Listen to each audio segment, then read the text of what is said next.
লেখিকা কাজরি মজুমদারের বাড়ি। মা, 26 তারিখ পৌঁছাচ্ছি, 10:30টায় নামবো। বাড়ি যেতে যেতে ধরো 11:30টা তো বাজবেই। তোরা সবাই আসছিস তো? হ্যাঁ, সবাই আসছি। তবে রনির তো এখন কলেজ শুরু হয়ে যাবে, তাই 4 দিনের জন্য যাব। 4 দিন? 4 দিনের জন্য? ওহ মা, তুমি তো জানো কেন যাচ্ছি। ওর তখন কলেজে নতুন নতুন, তাই বেশি ছুটি নেওয়াটা ঠিক হবে না। আচ্ছা, তুমি ঠিক আছো তো? হ্যাঁ। আচ্ছা, এখন রাখছি। হ্যাঁ, রাখ। গড়িয়ায় রাহুলের মার ফ্ল্যাট। রাহুল তার স্ত্রী নিশা আর পার্ট 1-এ পড়া একমাত্র ছেলে রনিকে নিয়ে মুম্বাইয়ে থাকে। চাকরি সূত্রেই তার ওখানে থাকা। রাহুল অনেক ছোটবেলাতেই বাবাকে হারায়। বাবা থাকতেই রাহুলের মা ব্যাংকে চাকরি করতেন। রাহুলের বাবা চলে যাওয়ার পর তার মাই তাকে একা হাতে মানুষ করেছিলেন বালিগঞ্জে। এখন এসব করা অসম্ভব, আর মাত্র কদিন আছে। কোন যুগে যে পড়ে আছো কে জানে। এখন পয়সা দিলে একদিনেই সব হয়ে যায়। একদিনে করে দেবে বললেই হবে? সারা বাড়ি একদিনে রং করে শেষ করবে কি করে? 1 কোট দেবে? 1 কোট দেবে কেন? কিছু জানো না আর শুধু শুধু চেল্লাও।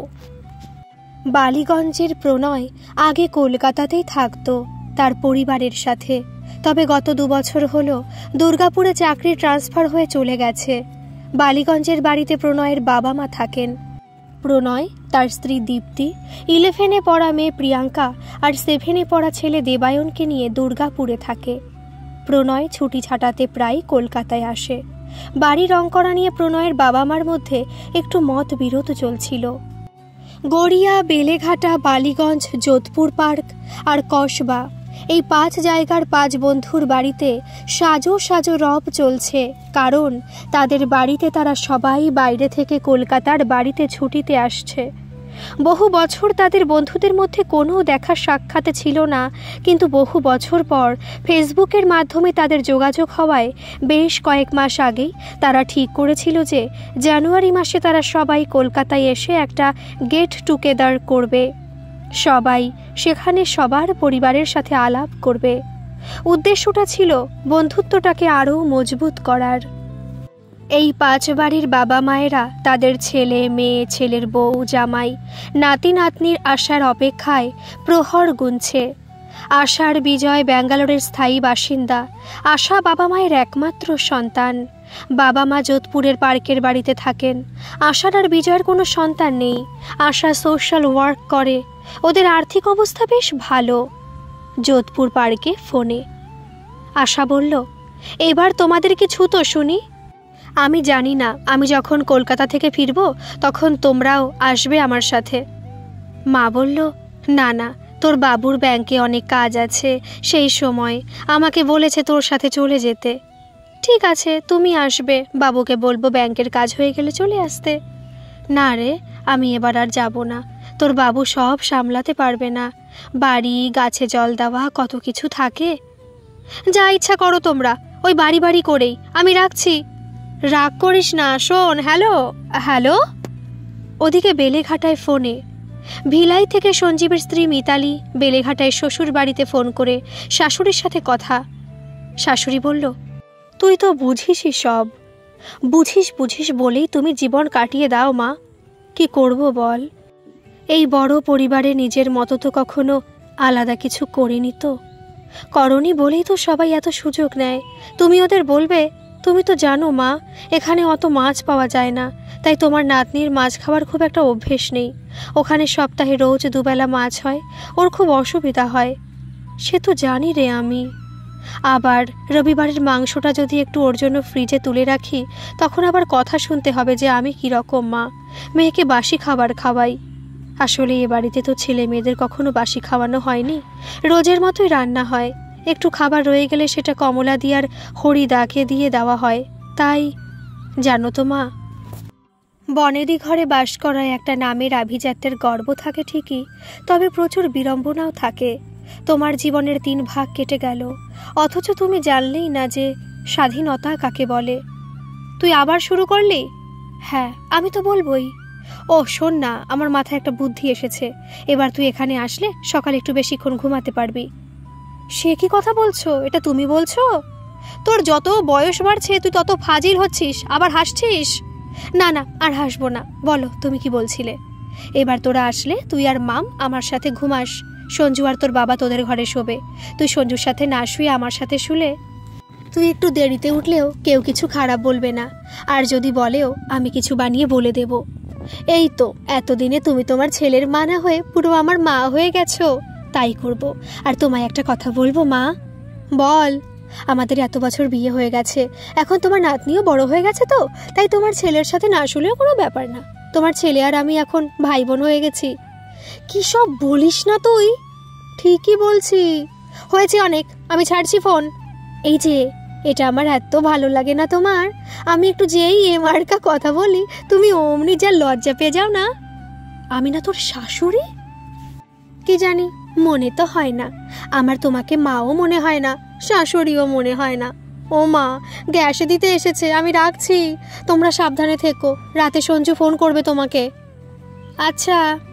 আর বেশি দিন নেই, তাই সবাই নিজের বাড়ি লোকেদের সাথে কথা বলে নিচ্ছে।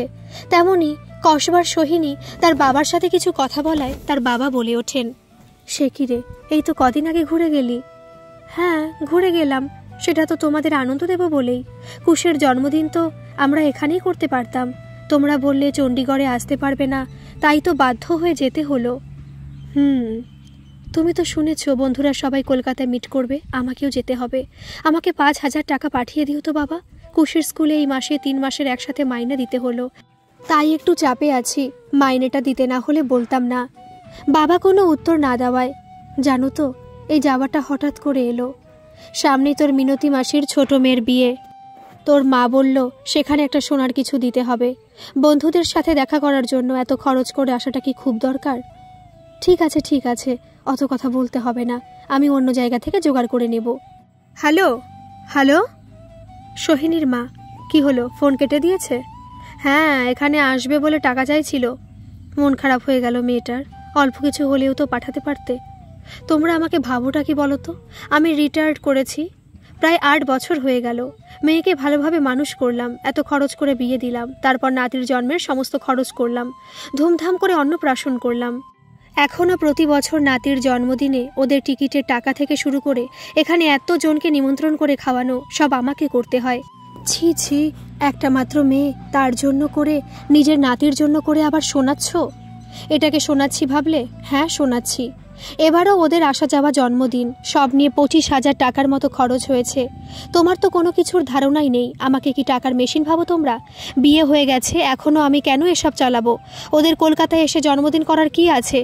আবার ফুটানি মেরে সবাইকে নিমন্ত্রণ করবে, নিজেদের টাকায় করুক না। চুপ করো তো।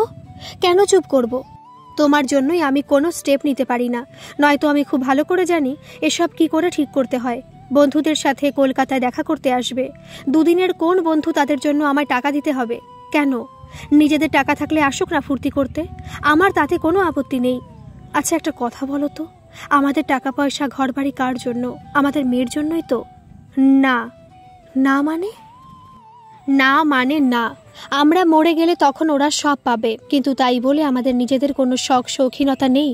সারা জীবন নিজের জন্য টাকা গুনে গুনে খরচ করলাম, এখনও বাজার করে ভারী ব্যাগ নিয়ে রিকশায় আসাটা বিলাসিতা মনে হয়, আর সেখানে আমার জমানো পুঁজি থেকে যখন তখন ওদের জন্য টাকা জলের মতো খরচ করতে হবে কেন?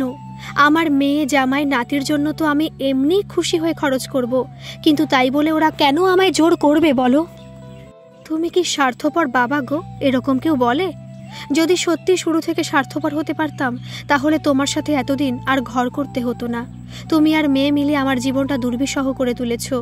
আমি হচ্ছে শুধু তোমাদের এটিএম এর মেশিন। ঠিক আছে ঠিক আছে, তোমায় দিতে হবে না বাবা, 1 টাকা দেওয়ার নামে কত কথা বলে ফেললে। আমি পাঠিয়ে দেব মেয়েকে। তুমি পাঠালেও সেটাও আমার কষ্টের টাকাই পাঠাবে। সোহিনীর বাবা মায়ের তর্কাতর্কি চলতেই থাকে। প্রত্যেকের কলকাতার বাড়িতে নানা প্রস্তুতি চলে। বন্ধুদের সাথে দেখা করার দিন ঠিক হয়েছিল 29শে জানুয়ারি। অবশেষে সবার কলকাতা আসার সময় হয়ে গেল। 25 আর 26শে জানুয়ারির মধ্যে সবাই কলকাতায় পৌঁছে গেল। সবার বাড়িতে কম বেশি আনন্দের পরিবেশ। গড়িয়ার বাড়িতে রাহুল, তার মা, স্ত্রী নিশা আর ছেলে রনির মধ্যে আড্ডা চলছিল। নিশা বলল, সেদিন কখন কোথায় যেতে হবে? রাতে আসা জানাবে বলেছে। রনি বলল, আমি কিন্তু যাব না। ও মা, সে কি কথা? আমি আর দিদান ঘরে থাকবো। রাহুলের মা বলল, না না, তুমি যাবে না কেন? ওখানে তোমার বাবার বন্ধুদের ছেলে মেয়েরাও তো আসবে। নিশা বলল, যাবি না মানে? আমি তো বরং আরেকটা কথা ভাবছিলাম। কি কথা? ভাবছি আমরা ওদের সাথে মিট করে আড্ডা দেব, আমাদের ছেলে মেয়েরাও গল্প করবে। তাহলে তো এটাও করা যায় যে তোমাদের বাবা মায়েরাও মিট করলো। ধুর, তাহলে কেউ ফ্রিভাবে কথা বলতে পারবে না। নিশা বলল, আরে আমি সেটা বলছি না, মায়েরা অন্য কোথাও মিট করবে। আমার তো মনে হয় তাতে ওদেরও ভালো লাগবে।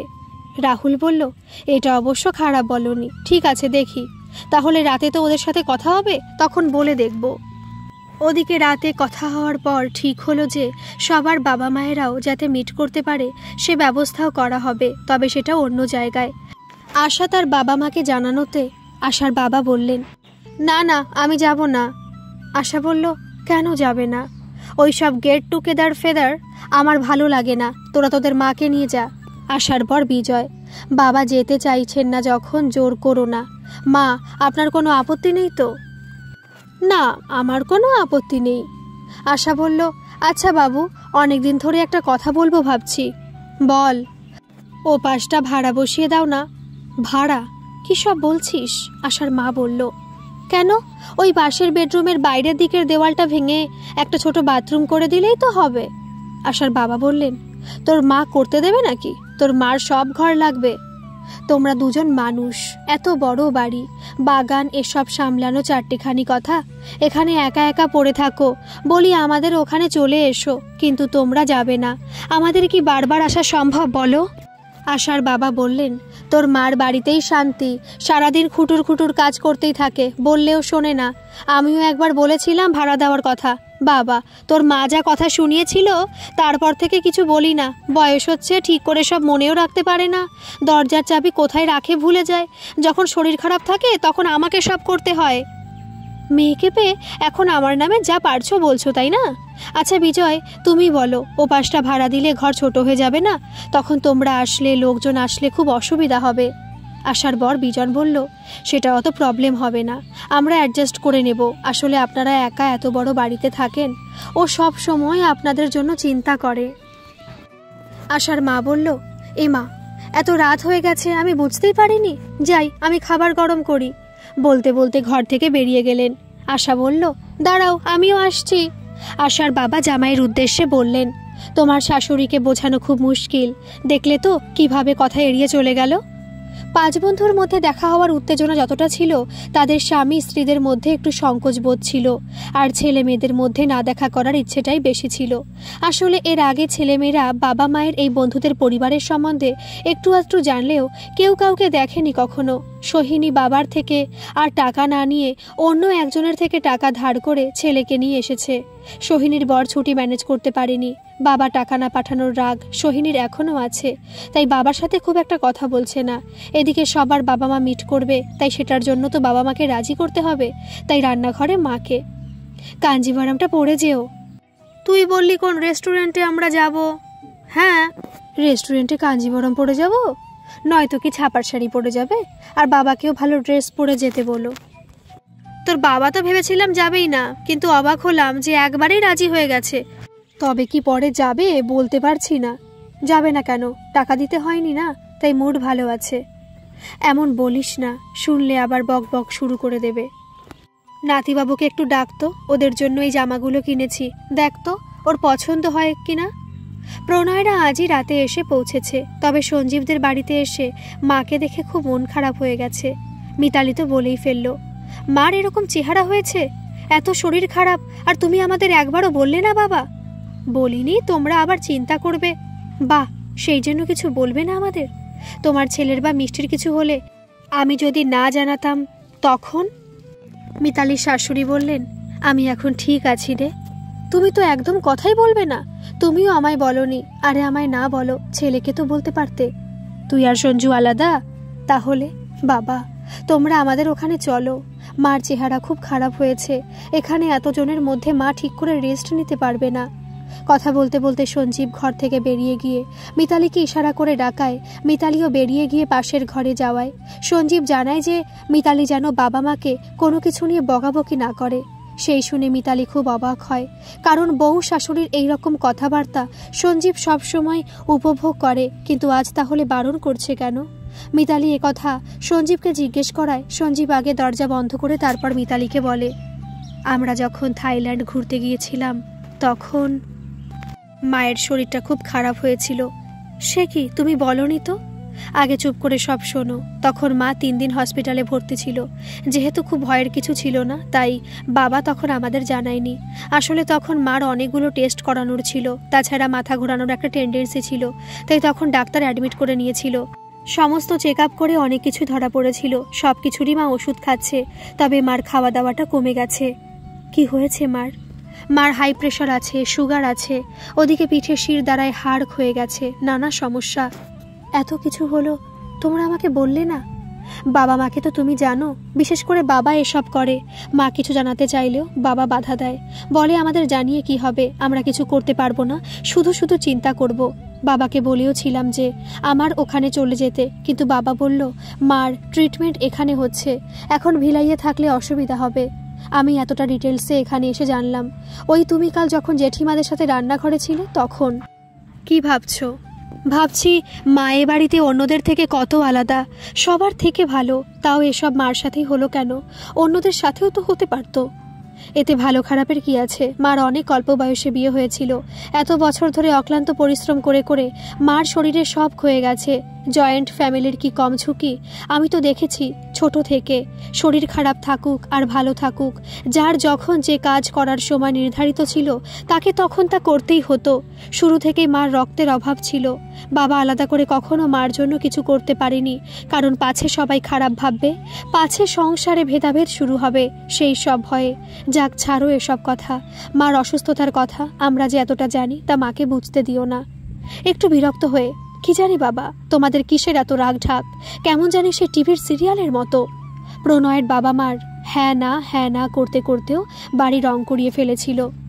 প্রণয়ের মা অনিমা দেবীর সাথে তার স্ত্রী দীপ্তির যেন একটা নিঃশব্দ প্রতিযোগিতা চলত, কেউই যেন হার মানাবে না। সব কিছুতেই তারা নিজেদের শ্রেষ্ঠ প্রমাণ করার চেষ্টায় থাকতেন। আর তার মাঝে প্রণয় আর প্রণয়ের বাবা দেবাশিস বাবুর জাতাকলে পেশার মতো উপক্রম। প্রণয় তার মা আর স্ত্রীর সম্পর্ক জানে বলে একটা 2 BHK ফ্ল্যাট বুক করেছে। সেটা শুনে তার মার বক্তব্য, আলাদা থাকতে চাইছিস থাক, তাতে কিছু অজুহাত দেওয়ার কি আছে? যার নাকি নিজের এত সুন্দর বাড়ি আছে, তাতেও যখন সন্তুষ্টি নেই, তাহলে আর কি বলবো? একটু কম দামে পেলাম মা, তাই। কত সস্তায় পেলি শুনি? কি হচ্ছে কি? তুমি দরদাম জেনে কি করবে? ভালো করেছিস, এখনো অনেক দিন তোর চাকরি আছে, ঠিক সময় লোনটা মিটিয়ে ফেলতে পারবি, বাবা বললেন। প্রণয় বলল, ওখানে থাকা শুরু করলে তোমরাও থাকবে আমাদের সাথে। পাগল নাকি? এই তো সদ্য তোর বাবা বাড়িটা রং করালো, তখন কি জানতাম যে তোরা ফ্ল্যাট বুক করেছিস? এত বড় বাড়ি ছেড়ে ওখানে থাকবো কি রে? আর তাছাড়া যা ছোট ফ্ল্যাট কিনেছিস শুনলাম, তাতে তোরা থাকবি কোথায় আর আমরা থাকবো কোথায়? প্রণয়ের স্ত্রী দীপ্তি রাগটাকে অনেক কষ্টে চেপে, ঠিক বলেছেন মা, কি আর করবেন বলুন, আপনার ছেলের যে এর থেকে বেশি সামর্থ্য নেই। প্রণয় বলল, বাড়িটা আবার রং করালে কেন? আমি তো তোমাদের আগেই জানিয়েছিলাম যে একটা ফ্ল্যাট কিনতে পারি। প্রণয়ের ছেলে দেবায়ন, ঠাম্মি খিদে পেয়েছে। প্রণয়ের মা বললেন, চলো দাদু ভাই, দিচ্ছি, তোমার ফেভারিট একটা জিনিস বানিয়ে রেখেছি। সবারই ঘরে কম বেশি বাবা মার থাকাথাকি নিয়ে, নিজেদের বাড়ি নিয়ে প্রতিবারের মতো এবারও কথা হচ্ছিল। ছোটবেলায় একসাথে এই 5 বন্ধু একই ক্লাসে পড়তো। সেই সময় রাহুল আশাকে খুব পছন্দ করত, যদিও ওদের মধ্যে সেরকম কোনো সম্পর্ক ছিল না, তবুও বন্ধুরা এসব নিয়ে ওদের খুব খেপাতো। এখন এত বছর পর সবাই সবার স্বামী স্ত্রীর সাথে দেখা হবে জানলেও রাহুল আর আশার মনে এক চাপা উত্তেজনা ছিল। অবশেষে সেই দিনটা এলো, 29শে জানুয়ারি। সবাই মিট করবে যাদবপুরে আশার পরিচিতের একটা খালি বাড়িতে। সবার মা বাবারা মিট করবেন যাদবপুরেই একটা রেস্টুরেন্টে। ওই রেস্টুরেন্ট থেকে আবার রাহুলদের জন্য খাবার আসবে ওই বাড়িতে। দেখা হলো সবার সাথে সবার। প্রথমেই সবার সাথে সবার আলাপ পরিচয় হলো। পরিবর্তন এসেছে সবার চেহারায়, কথা বলার ভঙ্গিতেও। তবে রাহুল লক্ষ্য করে তার সেই আশা অনেকটাই একই আছে। প্রণয় কায়দা করে বাচ্চাদের একটা ঘরে গল্প করার ব্যবস্থা করে দেয়। সাথে ছিল কোল্ড ড্রিঙ্কস, যদিও জানুয়ারি মাস বলে কোল্ড ড্রিঙ্কস খুব একটা ঠান্ডা ছিল না। আর চিপস, চকলেট। আরেকটা ঘরে সবাই বসলেও একটু পরে প্রণয় বলে যে স্কুলের স্যার বন্ধুদের নিয়ে আলোচনা করবে, তাতে সবার বর বউরা বোর হবে, তাই ওদের ঘরে বসিয়ে 5 বন্ধু বারান্দায় চলে গেল। আসলে প্রণয় ছোটবেলা থেকে খুব বিচ্ছু ছিল। ওরা কেউই রাহুলের আশার প্রতি দুর্বলতার কথা ভোলেনি। তবে সোহিনীকে দেখে সবাই খুব অবাক, কারণ সোহিনী একটু শান্তশিষ্ট ছিল। এখন তো খুব স্মার্ট, মানে একটু ওভার স্মার্টও বলা যেতে পারে। বারান্দাতেও মাটিতে বসেই 5 বন্ধুর সেই সময়কার টিচারদের নিয়ে, নিজেদের দুষ্টুমি করা নিয়ে আর তারপর স্যারদের বকা খাওয়া নিয়ে পুরনো স্মৃতি স্মরণ করে নিজেদের ফেলে আসা সময়টাকে উপভোগ করেছিল। ওদিকে রাহুলের বউ নিশা, সঞ্জীবের বউ মিতালি আর প্রণয়ের বউ দীপ্তির সাথে আশার বর বিজয় একটু অস্বস্তি বোধ করছিল, কারণ সোহিনীর বর অরূপ আসেনি। তবে সবার সাথে কথা বলতে বলতে অরূপের মিতালির কথাবার্তা খুব ভালো লাগছিল। মিতালির মধ্যে একটা সিম্পলিসিটি ছিল। ওদিকে বেশ কিছুক্ষণ সবার ছেলে মেয়েরা একটু বোরই হচ্ছিল, কে কাকে কি বলবে ভেবে পাচ্ছিল না। আবার রেস্টুরেন্টের সিনিয়র সিটিজেনদের মধ্যে ঠিক তার উল্টোটা হচ্ছিল। ওরা তো বেশ ভালোই গল্প গুজব শুরু করে দিয়েছিল। সঞ্জীবের বাবা মা কেউই যেতে পারেননি, কারণ সঞ্জীবের মা অসুস্থ থাকায় বাবাও যেতে পারেননি। ওদিকে আশার বাবাও আসেননি। রাহুলের মা, প্রণয়ের বাবা মা, আশার মা, সোহিনীর বাবা মা এসেছিলেন। ওনাদের যেন এক মুহূর্ত লাগেনি সবার সাথে সবার মিশতে। আশা সব কথার মধ্যে খেয়াল করেছিল রাহুলের চাউনি যেন নানা ছুতোতে আশাকেই দেখছিল। রাহুলের খুব ইচ্ছা করছিল সবার সাথে আনন্দ করার মধ্যেও আশার সাথে একটু একা কথা বলার। সঞ্জীব গল্পের মাঝে মাঝে বউদের ঘরে আর বাচ্চাদের ঘরে গিয়ে দেখে আসছিল। আশা হঠাৎ বলে উঠল, এই চল আগে সবাই একটা সেলফি তুলে নি। সবাই বসে দাঁড়িয়ে অনেক ছবি তুলল। ছবি তোলা হয়ে গেলে সোহিনী আর প্রণয় চলে গেল বাকি দুটো ঘরে সবার ছবি তুলতে। এদিকে সঞ্জীব সিগারেটটা ধরিয়ে খুঁজতে গেল কোনো অ্যাস্ট্রে বা বাটি জাতীয় কিছু পাওয়া যায় নাকি দেখতে। আশা আঁচল ছেড়ে শাড়ি পরেছিল, সেভাবেই বারান্দার গ্রিল ধরে বাইরের দিকে তাকিয়ে দাঁড়িয়েছিল আশা। রাহুল আশার থেকে অনেকটা দূরেই বসেছিল। হঠাৎ রাহুল বলে উঠল, ওই। আশা ঘাড় ঘুরিয়ে দেখে রাহুল। ও দেখতে পেল রাহুল ফোনটাকে উঁচু করে ধরে আশা আর রাহুলের ছবি তুলছে। রাহুলের কেন জানি মনে হচ্ছিল যে আশা একটু আপসেট, তাই কেউ না থাকার সুযোগে, কিরে মুড অফ নাকি? মাথাটা হালকা নাড়িয়ে বলল, না। তারপর বল, কেমন আছিস? একটা দীর্ঘশ্বাস ফেলে, চলছে রে। এরকম ভাবে বলছিস কেন? একটু সিরিয়াস হয়ে, এনি প্রবলেম? না, প্রবলেমটা তো আমার ভাগ্যের। রাহুল বুঝতে না পেরে, কি বলছিস বুঝলাম না। আশা যেন একটু রেগে গেল, বাইরের দিকে তাকিয়ে বলল, কেন, তুই বুঝি জানিস না আমার কোনো ইস্যু নেই? হ্যাঁ জানি তো, তাতে তাতে মানে? তুই বুঝবি না, সব বুঝি। বয়সটা খুব একটা কম হয়নি। কষ্টটা এখানেই যে দোষটা বিজয়ের না, ওটা আমার। তুই এখনো কোন যুগে পড়ে আছিস কে জানে। এটা তো কারোর ইচ্ছে করে কিছু না। বিজয়ের কথা ভাবতো, তুই যদি আমার বর হতি, তুই মেনে নিতে পারতি? ঠিক তখনই প্রণয় বলল, এ আমি কি শুনছি দেবী, তুমি নতুন করে বর পাল্টাচ্ছ? রাহুল বলল, তোর মাকড়াপনা কথা গেল না দেখছি। প্রণয় বলল, শালা, তোমরা বলতে পারবে আর আমি শুনলেই তখন মাকড়াপনা? আশা বলল, শালাটা না বললে হচ্ছে না? প্রণয় বলল, আরে শালা শব্দটা অনেক উচ্চ মানের। তাই নাকি? শালা বলায় কথার মধ্যে একটা জোর আসে, আর বন্ধু বান্ধবদের সাথে কথা বললে তো শালা বলাটা কম্পালসারি। সোহিনী বলল, এই প্রণয়, তুই বউয়ের সাথেও এরকমই করিস? ধুস, বউ আর বন্ধু এক হলো নাকি? সঞ্জীব কোথা থেকে একটা ভাঙা কাপ জোগাড় করে এনে সঞ্জীব বলল, আমার বউ কিন্তু খুব মাই ডিয়ার। ওদিকে বাচ্চাদের ঘরে ততক্ষণে সবার সাথে সবার আলাপ হয়ে গেছে। একদিকে সোহিনীর ছেলে কুশ, প্রণয়ের ছেলে দেবায়ন আর সঞ্জীবের মেয়ে মিষ্টি মোবাইলে একটা বাচ্চাদের ইংলিশ মুভি দেখছে। আর অন্যদিকে রাহুলের ছেলে রনি আর প্রণয়ের মেয়ে প্রিয়াঙ্কা। রনি বলছে, কোন সাবজেক্ট প্রিয় তোমার? জিওগ্রাফি। হবি কি? প্রিয়াঙ্কা চুপ। কি হবি নেই কিছু? মুচকি হেসে প্রিয়াঙ্কা বলল, ঘুম। এই রে, ঘুম? তোমার কি হবে? হ্যাঁ, অনেক কিছু, অনেক। যেমন গান শোনা, মুভি দেখা, ভালো ভালো খাওয়া। খাওয়াটা আবার হবে নাকি? হ্যাঁ, তোমার 12 হলে আঙ্কেলকে বলো আমাদের ওখানে ঘুরে আসতে। বাবাকে? না, তুমিও যাবে সাথে। রনির বলার ধরন দেখেই প্রিয়াঙ্কা একটা লজ্জা হাসি হেসে, তুমি মুভি দেখতে ভালোবাসো, ওরা তো মুভি দেখছে, তুমি দেখলে না কেন? রনি কিছু না বলে প্রিয়াঙ্কার মুখের দিকে তাকিয়ে থাকে। চুপ করেও হয়তো প্রিয়াঙ্কাকে কিছু বলার চেষ্টা করছিল। ওদিকে সিনিয়র সিটিজেনদের আড্ডা পুরো গরম হয়ে উঠেছে। আশার মা, নিজের বাড়ির মতো শান্তি কোথাও নেই, সে ছেলে মেয়ের বাড়ি বলুন আর যেখানেই বলুন। সোহিনীর বাবা বললেন, একদম ঠিক বলেছেন। আশার মা বললেন, এই জন্যই সবার একটা নিজস্ব বাড়ি থাকা দরকার। প্রণয়ের মা বললেন, সত্যি কথা, ছেলে মেয়েরা সবাই দূরে দূরে থাকে, তাদের কাছেও যে গিয়ে থাকবেন আপনার ভালোই লাগবে না? যার যার কাজ নিয়ে নিজেরা ব্যস্ত, তাদের কাছে তো সময়ই নেই। রাহুলের মা বললেন, আমার তো মনে হয় বাড়ি আমাদের কাল। এ কথা বলার পর সবাই রাহুলের মার দিকে অবাক দৃষ্টিতে তাকিয়ে। সোহিনীর বাবা বললেন, যার বাড়ি নেই সেই শুধু জানে তার কত দুর্ভোগ। সবাই বোঝা ভাববে, তখন সবার লাথি ঝাঁটা খেয়ে থাকতে হবে। রাহুলের মা বললেন, আমি কখন বললাম যে বাড়ি থাকা উচিত নয়? ঠিক তখনই রাহুলের ফোন। হ্যালো মা। হ্যাঁ বল, সবাই এসে গেছে? হ্যাঁ, আড্ডা জমে উঠেছে। খুব ভালো, তা কি বিষয় নিয়ে আড্ডা হচ্ছে? ওই ঘর বাড়ি। ও ঠিক আছে, তোমরা গল্প করো, পরে সবাই মিলে ছবি তুলো। আমরা এখন ছবি তুললাম। আচ্ছা তুলবো, ফোন রাখছি, আনন্দ করো। আচ্ছা রাখ। রাহুল ফোন রেখে। মাদের গল্প নাকি জমে উঠেছে, আর জমে উঠবে নাই বা কেন, টপিকই ওরকম। সোহিনী বলল, কি টপিক রে?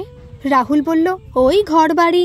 আশা বলল, ইস, এই সময় আমি ওখানে থাকলে হতো, ওদের বাড়ির গোষ্ঠীর পিন্ডি করে আসতাম। আশাকে হঠাৎ সবাই এভাবে রিয়াক্ট করতে দেখে সঞ্জীব বলল, কেন রে, কি হলো? আমার বাবা মা বাড়ি বাড়ি করে কোথাও যায় না, বেশি করে মা। এদিকে অভিযোগ সারাদিন এই করতে হয় ওই করতে হয়। আমার কাছে গিয়ে থাকতে বললে বলবে বাড়ি খালি রেখে কি করে যাব? আচ্ছা বলতো, এরা কি উপরে যাওয়ার সময় ও বাড়ির সাথে করে নিয়ে যাবে? সঞ্জীব বলল, আসলে নিজের বাড়ি থাকবে এটা সবার স্বপ্ন।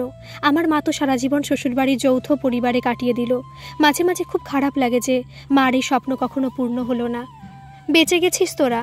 না রে, একান্নবর্তী পরিবার, তাই সবার কাজ ভাগ করা আছে। ইচ্ছা হলেও মারা যখন তখন যেতে পারে না। সোহিনী বলল, সে আবার কি, কেন? সঞ্জীব বলল, যেমন ধর, এ বাড়িতে বাবারা 3 পরিবার থাকে, মানে বাবা ভাইদের মধ্যে ছোট, আর বাকি 2 জেঠু। বছরে 4 মাস করে এক একজনের দায়িত্ব থাকে। সিঁড়ির দরজা ভোরবেলা খুলে দেওয়া আর রাতে দেখে বন্ধ করা, জলের পাম্প চালানো, ইলেকট্রিক বিল দেওয়া। যেই 8 মাস তাদের এই দায়িত্ব থাকে না, তখন মারা যেতে পারে। কিন্তু যদি ধর মাদের ওই 4 মাসের মধ্যে একটা বড় উৎসব বা আমাদের কিংবা মাদের বিশেষ দিন থাকে, তখন মারা শত ইচ্ছা থাকলেও যেতে পারে না। এসব ব্যাপারে কেউ অ্যাডজাস্ট করে না। জেঠুদের অসুবিধা হয় না, কারণ ওদের ছেলে মেয়েরা কলকাতাতেই থাকে। ওদিকে সিনিয়র সিটিজেনদের ওখানে প্রণয়ের বাবা, আমার বাবা তো কোনো সম্পত্তি রেখে যেতে পারেননি। সারা জীবন আমরা ভাড়া বাড়িতেই ছিলাম, তাই নিজের বাড়ির একটা খুব শখ ছিল। রিটায়ার্ড হওয়ার আগেই বাড়িটা করেছিলাম।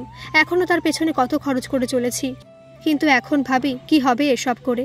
আমরা মরলে তো ছেলে সব বেচে দেবে, ওরা কি আর এই বাড়িতে থাকবে? ওরা নিজেদের ফ্ল্যাটে থাকবে। রাহুলের মা বলল, একটা কথা বলবো, কিছু মনে করবেন না। আমরা মানে এই যারা বয়স্ক মা বাবা, আমরা আসলে নিজেরাই জানি না আমরা কি চাই, কি হলে আমরা খুশি হব। শুধু অভিযোগ আর দুঃখ আমাদের মনে। আমরা চাই আমাদের সন্তানরা আমরা যেটাই খুশি হই সেটা করুক, কিন্তু বেসিক্যালি আমরাই জানি না সেটা আদৌ কি। প্রণয়ের মা বললেন, না দিদি, এটা আপনি ভুল বললেন। ছেলে, ছেলের বউ, নাতি নাতনি আসলে আমরা কত খুশি হই। আমরা অর্থের দিকে তাকাই না, শরীরের দিকে তাকাই না, প্রাণ দিয়ে করি। কিন্তু তবুও ওই কদিনের জন্য ঠিক আছে। তবে যদি সব সময়ের জন্য বলেন, তাহলে ওরা এখানে থাকতে চায় না। বেশিরভাগ ঘরে ঘরে এখন এরকমই হয়। রাহুলের মা বললেন, হয়তো তাই, আর হবেই বা না কেন? আমরা যতদিন না বুঝবো ততদিন এরকমই হবে। প্রণয়ের মা বললেন, আমরা কি বুঝবো? রাহুলের মা বললেন, বেশিরভাগ সময় আমাদের নিজের সুন্দর বড় বাড়ি আমাদের সন্তানদের থেকে দূরে সরিয়ে রাখে। প্রণয়ের মা বললেন, তাহলে আপনি বলছেন নিজের বাড়ি থাকা উচিত নয়, ভাড়া বাড়িতে থাকা উচিত? রাহুলের মা বললেন, তা বলিনি তো। ছেলে মেয়েদের বাইরে ভালো চাকরি না করে, একটু কম পয়সা হলেও বাইরে না গিয়ে এখানেই চাকরি করতে বলি আমরা। যে মা বাবা সারা জীবন ছেলে মেয়ের জন্য এত করলো, ছেলে মেয়েরা মা বাবার জন্য এটুকু স্যাক্রিফাইস করতে পারবে না? এতটাই স্বার্থপর আজকালকার ছেলে মেয়েরা। এসবই ভাবি আমরা, এসবই বলি আমরা, কিন্তু একটু ভালো করে ভাবলে বুঝবেন স্বার্থপর আমরাও, জেদি আমরাও। সোহিনীর মা বললেন, এসব কি বলছেন জানি না। আপনার ছেলে, ছেলের বউ যদি আপনার কাছে না আসে, আপনার নিজের কষ্টের তৈরি বাড়ির ওদের যদি কোনো মায়া না থাকে, আপনার কষ্ট হবে না? রাহুলের মা বললেন, হবে তো, তাই দুঃখের আসল সূত্র আমার নিজের 4 কাঠা জমিতে তৈরি বাগান শুদ্ধ বাড়ি আমি স্বইচ্ছায় বিক্রি করে দিয়েছি। প্রণয়ের মা বললেন, কি বলছেন দিদি? রাহুলের মা বললেন, ঠিকই বলছি। এখন আমি 750 স্কোয়ার ফিটের ফ্ল্যাটে থাকি। তাহলে শুনুন, শুরু থেকে বলি। ওদিকে বাচ্চাদের ঘরে প্রণয়ের ছেলে দেবায়নের আর মুভি দেখতে ভালো লাগছে না, তাই সে তার দিদি প্রিয়াঙ্কা আর রাহুলের ছেলে রনির কাছে এসে বসেছে। এদিকে প্রিয়াঙ্কার ভাই আসাতে রনির একটু অসুবিধা হচ্ছে, কারণ এই কিছুক্ষণ প্রিয়াঙ্কার সাথে কথা বলে রনির প্রিয়াঙ্কাকে খুব ভালো লেগে গেছে। আর প্রিয়াঙ্কারও রনিকে না পছন্দ হওয়ার কিছু ছিল না, কারণ রনি খুব সুন্দর না হলেও বেশ অ্যাট্রাকটিভ। কিন্তু সব ম্যাচাকার হচ্ছে ওই দেবায়নের জন্য। প্রিয়াঙ্কা বলল, কি রে, চলে এলি কেন? দেবায়ন বলল, ধুর, ওরা একবার এটা একবার ওটা দেখছে, আমার ভালো লাগছে না। টিভি থাকলে ভালো হতো, আমি কার্টুন দেখতে পারতাম। কথাটা শোনার পর রনি আর প্রিয়াঙ্কা দুজন দুজনের দিকে তাকালো। হঠাৎ রনি বলে উঠল, তুমি কার্টুন দেখবে তো? এই নাও, আমি ইউটিউবে তোমার কার্টুন চালিয়ে দিচ্ছি। ওই চেয়ারটায় বসে দেখ, তাহলে কেউ তোকে ডিস্টার্ব করবে না। চেয়ারটা অনেক দূরে রাখা ছিল। ঘরের ডান দিকে কোনায় একটা চেয়ার ছিল। রনি ইউটিউব চালিয়ে দেওয়ার পর দেবায়ন ওই চেয়ারে বসবে বলে একটু এগিয়েই প্রিয়াঙ্কাকে ইশারা করে ডাকে। প্রিয়াঙ্কা ওর কাছে যাওয়ায় খুব আস্তে আস্তে দেবায়ন বলে, আমি কিন্তু সব বুঝি, আমাকে ফোনটা ধরিয়ে দিয়ে ওখান থেকে সরিয়ে দিলি। প্রিয়াঙ্কা গালে একটু আদর করে বলল, তুই তো আমার মিষ্টি ভাই, বাবাকে বলে আমাকে কিন্তু বার্গার খাওয়াতে হবে। আচ্ছা বাবা, খাওয়াবো, তুই এখন কার্টুন দেখ। ওদিকে বন্ধুরাও সব উত্তেজিত। সোহিনী বলল, আমার বাবাকে তো কিছু কিনতে বললেই বলবে, কি হবে কিনে, এটা চলছে যখন চলুক না। ওই পুরনো কিছু ধ্যান ধারণা মাথায় ঢুকিয়ে রেখেছে, আর সেখান থেকে নড়তেই চায় না। নেট ব্যাংকিংয়ের মাধ্যমে সব বিল পে করতে বলি শুনবে না। এখনও রোদে জলে গিয়ে লাইন দিয়ে জমা করবে, ব্যাংকে গিয়ে টাকা পাঠাবে। বলেছি একটা রিক্সাওয়ালা ঠিক করতে, বাইরে গেলে বা বাজার করলে তাকে বলতে সে নিয়ে আসবে, দিয়ে আসবে।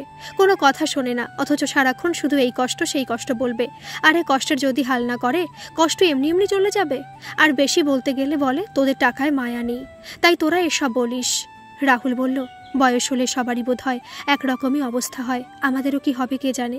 প্রণয় বলল, না বস, আমার অন্তত এই ভীমরতি হবে না, বিশেষ করে ঘর বাড়ি নিয়ে।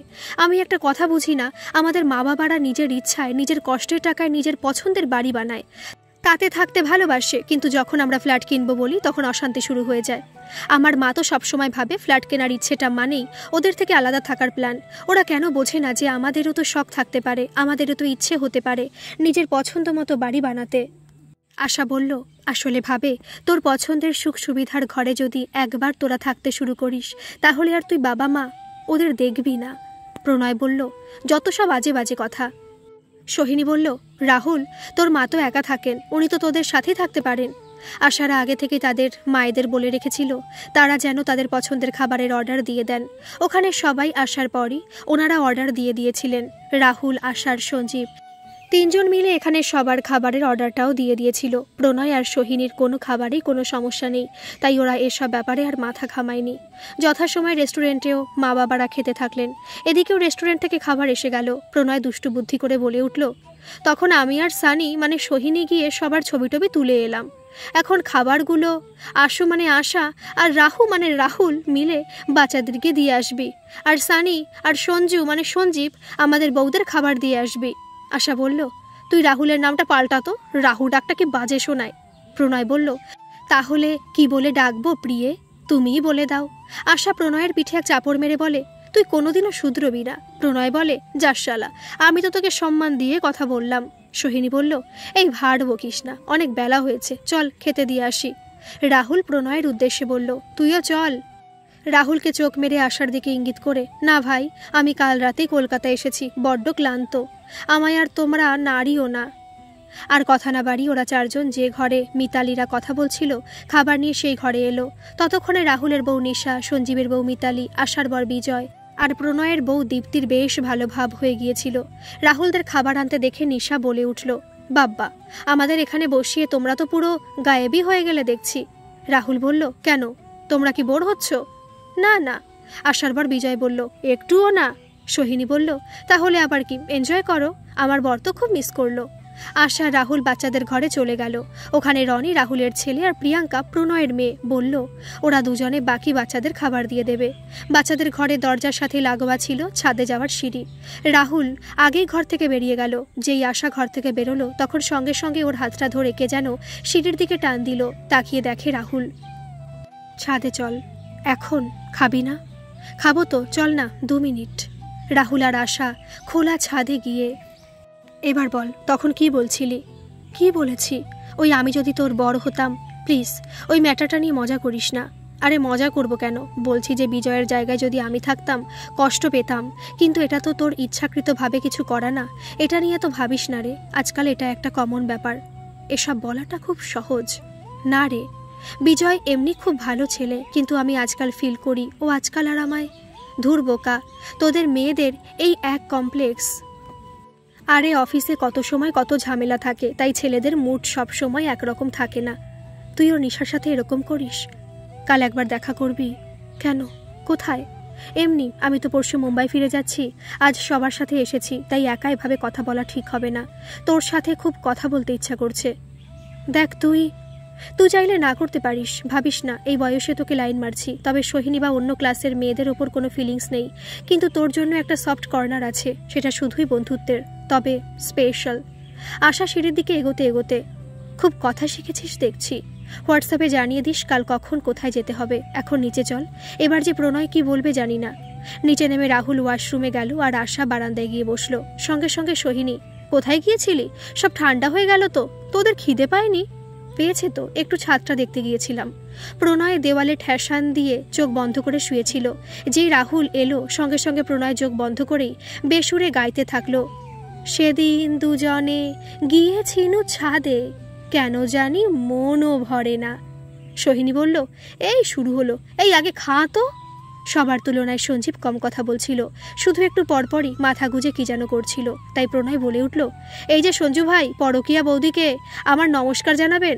সঞ্জু বলল, যাব বাবা, তুই আবার ওসব ভাবছিস নাকি? আরে মার শরীরটা ভালো না, তাই একটু রোগগুলো সম্বন্ধে সার্চ করে দেখছিলাম। ওদিকে রেস্টুরেন্টে খেতে খেতে রাহুলের বাবা তার এক অবিবাহিত কাকুর বাংলাদেশে দেওয়া অনেকটা সম্পত্তি পেয়েছিল। সেটা সেখানের অন্য জেঠুরা নিজেরা একটু কম দামে রাহুলের বাবার থেকে কিনে নেয়। তাই রাহুলের বাবা হঠাৎ করে বেশ অনেক টাকার মালিক হয়ে গিয়েছিল। সেলিমপুরের অনেকটা ভেতরে ওদের আগে থেকে 4 কাঠা জমির মধ্যে ছোট একটা বাড়ি ছিল। আমার শাশুড়ি বেঁচে থাকতেই রাহুলের বাবা ওই বাড়ি পুরো ভেঙে বিশাল বাড়ি বানায়। লোকে বলতো ওই বাড়ির ভেতরে ঢুকলে মনে হয় সিরিয়ালে যেরকম বাড়ি দেখায় তেমন বাড়ি। ওই পাড়ায় আমাদের বাড়ি সিনেমা বাড়ি বলেই প্রসিদ্ধ ছিল, কিন্তু রাহুলের বাবার ভাগ্যে ওই বাড়ি বেশি দিন সইল না। রাহুল যখন 8-এ পড়ে তখনই ওর বাবা, আশার মা, কি হয়েছিল ওনার? দীর্ঘশ্বাস ফেলে রাহুলের মা বলতে পারেন, ভুল চিকিৎসায় মানুষটা শেষ হয়ে গেল।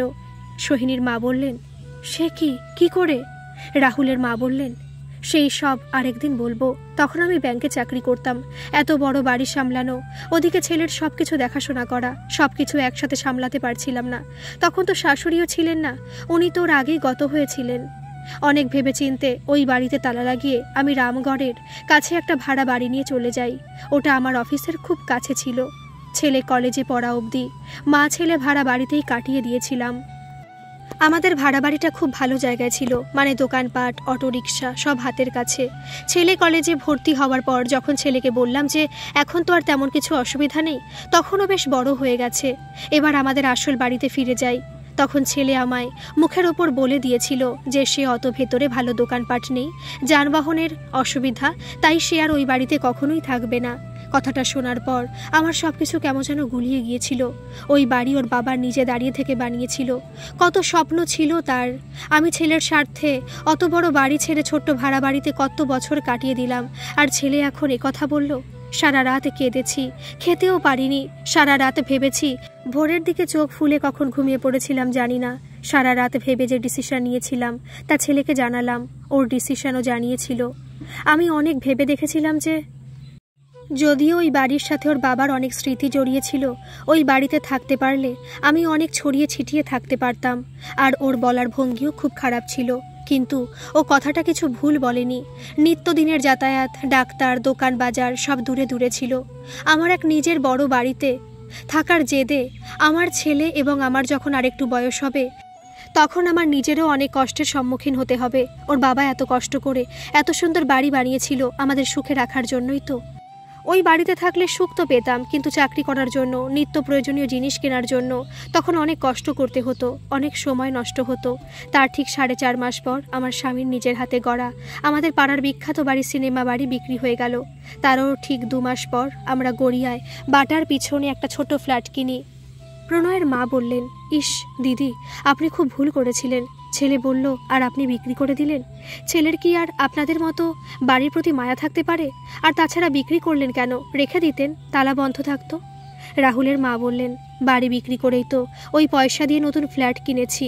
আসলে আমরা যে জায়গায় ফ্ল্যাটটা কিনেছি ওখানকার পজিশন খুব ভালো বলে ওই ছোট ফ্ল্যাটেরও দাম অনেক বেশি ছিল। ছেলে বুঝেছিল আমি কত কষ্টে ওই বাড়ি বিক্রি করেছি। ও আমাকে আগেই বলেছিল যে এমন জায়গায় ফ্ল্যাট কিনবে, হয়তো ছোট হবে, কিন্তু সেখানে এত সুযোগ সুবিধা থাকবে যে ও কখনো না থাকলেও আমার যাতে কোনো অসুবিধা না হয়। ওদিকে বাচ্চাদের ঘরে হোয়াটসঅ্যাপ করো, মা করতে দেয় না। তাহলে কি? তাহলে পরে কথা হবে কি করে? ফোন ধরলেই মা খুব বকাবকি করে। তাহলে কি কথা হবে না? দেখি, মাকে বলবো পড়ার জন্য একটা গ্রুপে অ্যাড হতে হবে, তারপর না হয়। তারপর কি হবে? একটু মুচকি হেসে কথা। আর যদি মা গ্রুপে অ্যাড হতে না দেয়? প্রিয়াঙ্কা চুপ। এরকম তো হতেই পারে, কারণ আমাকেও মা 12 অবধি ফোন ধরতে দিত না। সেটা অবশ্য আমার খুব ফোনে খেলার নেশা ছিল বলে। তখন মার ওপর হেব্বি রাগ হতো, মনে হতো সবার মারা কত ভালো আর শুধু আমার মাই। কিন্তু এখন বুঝি ওই সময়টা খেলে সময় নষ্ট করলে রেজাল্ট খারাপ হতো। তুমিও ফোন বেশি ইউজ করো না। আমি তো সপ্তাহে 1 দিনের জন্য বলছি। আমার কোচিংয়ের এক বন্ধুর ফোন আছে, তাহলে ওর ফোনে বয়ফ্রেন্ড আছে? প্রিয়াঙ্কা রনির দিকে তাকিয়ে আস্তে করে মাথা নাড়িয়ে বুঝিয়ে দেয় যে না, নেই। রনি হাতটা বাড়িয়ে দেয়, বন্ধু করবে আমায়? তোমার পড়াশোনায় ক্ষতি করব না, মাঝে মাঝে একটু কথা বলবো। দেখা তো মনে হয় আর হবে না। রনির কথা শেষ হতে না হতে সঞ্জীবের মেয়েরা ফোনে মুভি দেখা হয়ে যাওয়ায় ছুট্টি প্রিয়াঙ্কাদের কাছে চলে আসে। সঞ্জীবের মেয়ে মিষ্টি, তোমরা কি করছো? প্রণয়ের মেয়ে প্রিয়াঙ্কা, মা ফোন করতে দেয় না তো তাই বলছিলাম। সোহিনীর ছেলে কুশ বলল, আমার মাও বকে, কিন্তু বাবাকে বলেছিলাম, বাবাই ফোনটা কিনে দিয়েছিল। খাওয়া দাওয়া শেষ। গল্প করতে করতে বেলাও বেশ অনেকটাই হয়েছে। এর মধ্যে প্রত্যেক ঘরে আর রেস্টুরেন্টেও ফোন নম্বর আদান প্রদানও হয়ে গিয়েছে সবার মধ্যে। এখন প্রায় গল্পের শেষ পালাও চলছে বলা যেতে পারে। দিনটা যেন খুবই তাড়াতাড়ি কেটে গেল। বলা হলো না, যেন অনেকের অনেক কিছু তেমনই বাকি রয়ে গেল। অনেকেরই আগ্রহ নিয়ে অনেক কিছু জানার। বন্ধুদের মধ্যে একটা হালকা মন খারাপের অনুভূতি, কারণ এই দিনটার জন্য তারা বেশ উত্তেজনা নিয়ে অনেকদিন অপেক্ষা করেছিল। ঠিক হলো, বছরে একবার অন্তত তারা কলকাতায় দেখা করবে। তাছাড়া ফোনে হোয়াটসঅ্যাপে তো কথা হবেই। তবুও প্রণয় বলল, লাইফে মাইরি মাঝে মাঝে এরকম অক্সিজেন নেওয়া দরকার। কত বছর পর এরকম আনন্দ হলো। তবে পরের বার শালা ফ্যামিলি বাচ্চা টাচ্চা না, শুধু আমরা আর সাথে লাল জল মুরগির ঠ্যাং থাকবে। আহা, ভাবলেও সুখ। আশা বলল, ধুর, ও সব হলে ওটা আবার অন্য পার্টি হয়ে যাবে। প্রণয় বলল, যে পার্টি হোক গুরু, তোমায় ছাদে ঠিক যেতে হবে। সোহিনী বলল, প্রণয়, তোর বউয়ের এলেম আছে মাইরি, তোর মতো পিসকে এত বছর ধরে ঝেলছে।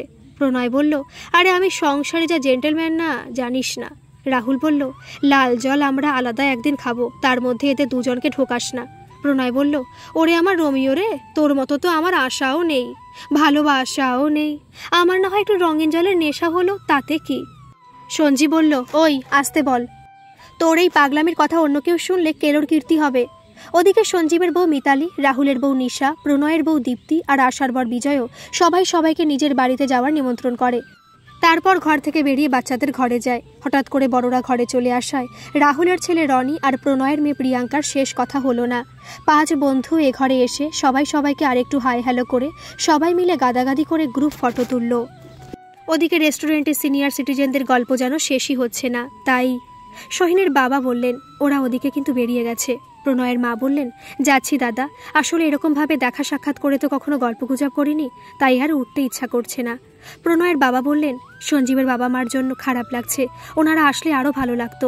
আশার মা বললেন, ঠিক বলেছেন দাদা। রাহুলের মা বললেন, আমাদের ছেলেমেয়েরা না হয় বাইরে থাকে, আমরা চাইলে কখনো সখনো এরকম গল্প করতেই পারি। আশার মা বললেন, এবার আপনারা সবাই আমাদের বাড়িতে আসুন। রাহুলের মা বললেন, না, কারোর বাড়িতে না, তাহলে যার বাড়িতে যাব সে কাজে ব্যস্ত থাকবে, আমরা এরকমই কোথাও একটা। প্রণয়ের মা বললেন, ঠিক বলেছেন দিদি, আপনার চিন্তাধারার সাথে যদিও আমার সব মেলেনি, কিন্তু আপনার কথা শুনতে খুব ভালো লাগছিল। আপনি এই বয়সে অনেক সাহসী। প্রণয়ের বাবা বললেন, এবার চলো, বাকি গল্প আরেকদিন হবে। শেষ হয়ে গেল 29 তারিখের এই আনন্দের দিনটা। সবাই যার যার বাড়িতে চলে গেল। সঞ্জীবরা বাড়িতে ফিরেই দেখে মা বসে অনেকটা মেথি শাক বাচ্ছে। দেখে বিরক্তি সহকারে সঞ্জীব বলল, মা, তোমার পিঠে ব্যথা আর তুমি এসব? সঞ্জীবের জেঠিমা একটু ঠেস মারা সুরে বলল, তোর মাকে তো বসে বসে কাজ করতে দিয়েছি, আর আমি তো তোর মারও বড়, তাই এই বয়সে এখনো কত। মিতালি যেন আর এসব সহ্য করতে পারছিল না, রাগে নিজের শাশুড়িকেই। মা, তুমি ওঠো তো। সঞ্জীবের মা বলল, দাঁড়া না, আর বেশি নেই, আমার কোনো অসুবিধা হচ্ছে না। তোমার তো কোনো অসুবিধা হয় না, তাই তো তোমার শরীরের আজ এই অবস্থা। মেথি শাকটা সবাই ভালোবাসে তো তাই। কথা শেষ হওয়ার আগেই, এই শাকটা না খেলে কি হয়? এখন সবার বয়স হচ্ছে, এখনও তোমাদের খাওয়া এত পরিপাটি করতে হবে? সঞ্জীবের জেঠি তাড়াতাড়ি করে গিয়ে সঞ্জীবের মার হাত থেকে শাকের ঝুড়িটা নিয়ে, তুই উঠে যা ছোট, আমি করে নেব। এই বাড়িতে তো এই শাক এক তোর ভাসুরই বেশি ভালোবাসে, তাই যে ভালোবাসে তার বউ এরই বাছা উচিত। মিতালি বলল, তুমি এরকম বলছো কেন জেঠিমণি? আমি তো জানি না কে ভালোবাসে। এটা যদি মাও ভালোবাসতো আমি এভাবেই বলতাম, আমায় দাও, আমি বেছে দিচ্ছি। সঞ্জীবের জেঠিমা রাগ করে শাকের ঝুড়িটা ডাস্টবিনে গিয়ে উপর করে দিল। সেটা দেখে মিতালি আরও রেগে গিয়ে বলল, আজকের পর্ব এই পর্যন্তই থাক। এর পরবর্তী মানে এর অন্তিম পর্বই আজ সন্ধ্যে 7:30টায় আমি আপলোড করে দেব। গল্পটা কেমন লাগছে কমেন্ট করে জানাবেন, আর ভালো লাগলে প্লিজ একটা সাবস্ক্রাইব করে দেবেন। ধন্যবাদ। ভালো থাকবেন, সুস্থ থাকবেন।